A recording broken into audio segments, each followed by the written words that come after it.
My name is Alan Irwin. I'm from Copenhagen Business School, and I've just been at the session on horizon scanning. And I think the big thing that people were discussing there was about where next for science shops, where's the future. So one very interesting point by some of our Dutch colleagues was to look at the way in which science shops rose in the 1970s. I think there was one that getting the whole thing established in the mid-70s, came up to a peak where every Dutch university had a science shop. This is the number of universities with a science shop in the Netherlands. There are two basic ways how to deal with less funding. One is cutting the costs, and two is increasing benefits. So a lot of the discussion is about what's going on in the context. There's university reforms happening. You've got certain pressures financially now, not least because of the economic crisis. So where does that leave science shops? Are they going to come into more pressure, or as the more optimistic people were saying, does it make an opportunity for science shops that now we've got new conditions and we can try to really take advantage of that? And I don't own a BlackBerry. I don't even have a mobile phone. And so I'm the one out of touch. I'm the one that's out of touch, and I think I'm happy being out of touch. But I think we need to be trying to figure out where we're going to go in the future to be in touch. Are the things that we can do that we're missing because we're just not aware of the technology? So now Science Shop Wales has its own Facebook page, so do feel free to sign up while you're on Facebook. How do you leverage technology in terms of making the complex simple? I think that's going to be our real challenge as we move forward as researchers in terms of the kinds of tools available to us to get information, to sustain information.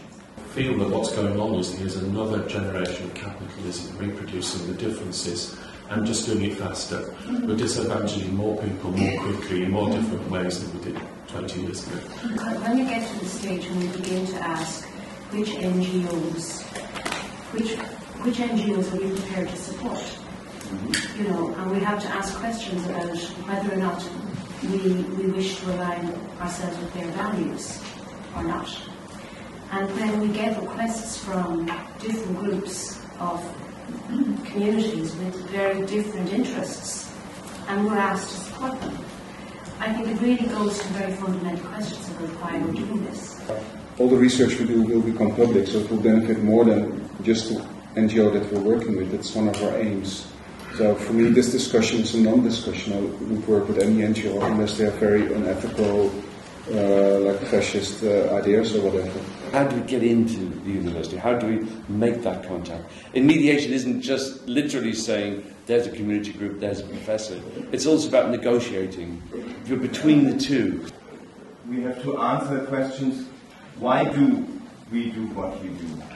And we have to develop identities as a science shop concerning these questions which are on the agenda for everyone. Okay. As we get pushed to do more and more short-term, what I would call high impact, who is out there looking at where society is going to be in 10 years from now?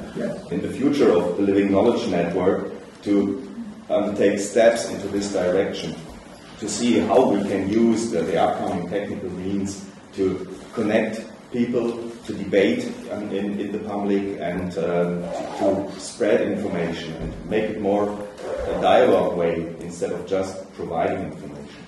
If we're going to globalize in some way, even if that means connecting with other people in other places, not necessarily global, then how do we do that in a way that maintains all of that pre-existing stuff that makes the work truly equal partnerships and useful in the community sense?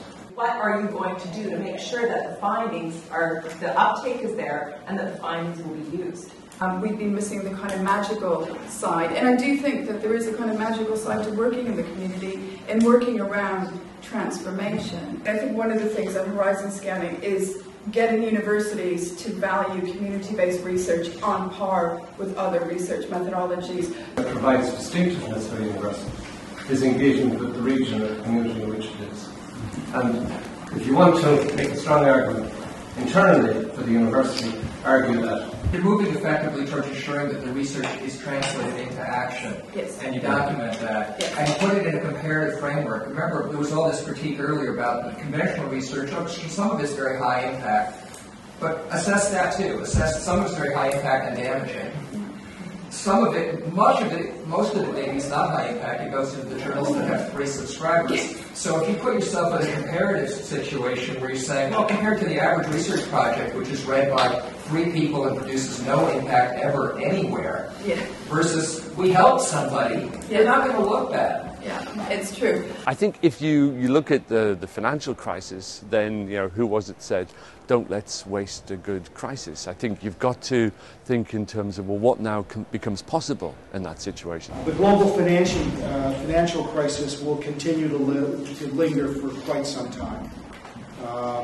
Those will think that it'll take at least a decade for the U.S. to emerge from it, most likely the U.K., and so there'll be less and less money to do more and more things. And if you ask me, my take would be that clearly, if you take the UK, for example, there's a lot of pressure on higher education budget because of the government's position.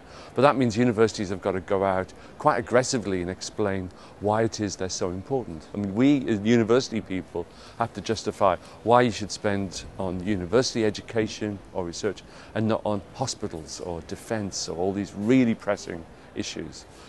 I think there's going to continue to be, and even more so, a need for real returns.